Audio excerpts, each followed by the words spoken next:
स्वागत है आपका मेरे YouTube channel Gauri Ganesh TV में। आज की कहानी है संस्कार। विवाह के बाद पहली बार मायके आई बेटी का स्वागत सप्ताह भर चला। सप्ताह भर बेटी को जो पसंद है वही सब किया गया। वापस ससुराल जाते समय पिता ने बेटी को एक अति सुगंधित अगरबत्ती का पूड़ा दिया और कहा कि बेटी, जब तुम ससुराल में पूजा करने जाओगी तब यह अगरबत्ती जरूर जलाना। माँ ने कहा, बिटिया प्रथम बार मायके से ससुराल जा रही है तो भला कोई अगरबत्ती जैसी चीज देता है।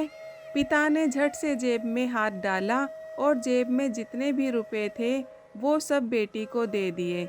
ससुराल में पहुंचते ही सासू माँ ने बहू के माता पिता के बेटी को विदाई में क्या दिया यह देखा तो वह अगरबत्ती का पूड़ा भी दिखा। सासू माँ ने मुंह बनाकर बहू को बोला कि कल पूजा में यह अगरबत्ती लगा लेना।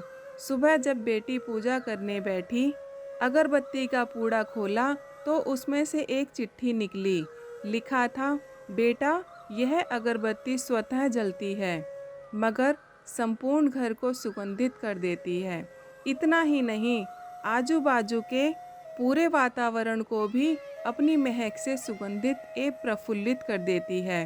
हो सकता है कि तुम कभी पति से कुछ समय के लिए रूठ जाओगी या कभी अपने सास ससुर जी से नाराज हो जाओगी, कभी देवर या ननद से भी रूठोगी, कभी तुम्हें किसी की बातें सुननी भी पड़ जाएं, या फिर कभी अड़ोस पड़ोसियों के बर्ताव पर तुम्हारा दिल खट्टा हो जाए। तब तुम मेरी यह भेंट ध्यान में रखना, अगरबत्ती की तरह जलना। जैसे अगरबत्ती स्वयं जलते हुए पूरे घर और संपूर्ण परिसर को सुगंधित और प्रफुल्लित कर ऊर्जा से भरती है, ठीक उसी तरह तुम स्वतः सहन करते हुए ससुराल को अपना मायका समझ कर सबको अपने व्यवहार और कर्म से सुगंधित और प्रफुल्लित करना।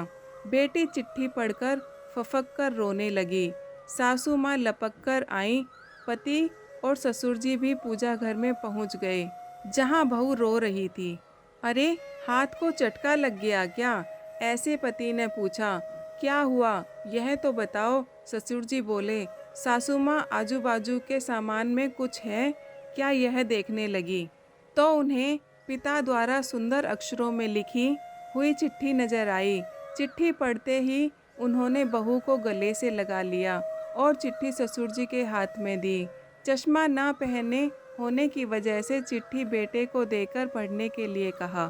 सारी बात समझते ही संपूर्ण घर स्तंभ हो गया। सासू माँ बोली, अरे, यह चिट्ठी फ्रेम करानी है। यह मेरी बहू को मिली हुई सबसे अनमोल भेंट है।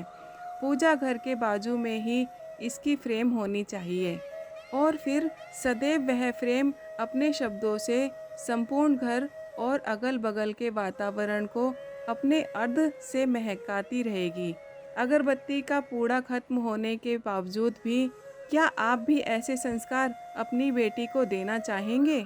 आपको ये कहानी कैसी लगी? कृपया करके कमेंट बॉक्स में ज़रूर बताएं और मेरे चैनल को लाइक करें, शेयर करें और सब्सक्राइब करके बेल आइकन के बटन को ज़रूर से प्रेस करें, जिससे मेरी आने वाली हर कहानी आप तक सबसे पहले पहुंच सके। मिलते हैं एक और नई कहानी के साथ।